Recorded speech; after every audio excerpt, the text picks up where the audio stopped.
அண்டமாய் அவனியாகி அறியொணா பொருளதாகி தொண்டர்கள் குருவுமாகி புகழறு தெய்வமாகி எண் திசை போற்ற நின்ற என்னருள் ஈசனான தென்திரள் சரவணத்தான் தினமும் என் சிரசை காக்க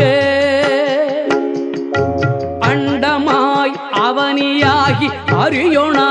பொருளதாகி தொண்டர்கள் குருவுமாகி புகழறு தெய்வமாகி எண் திசை போற்ற நின்ற என்னருள் ஈசனான தென்திரள் சரவணத்தான் தினமும் என் சிரசை காக்க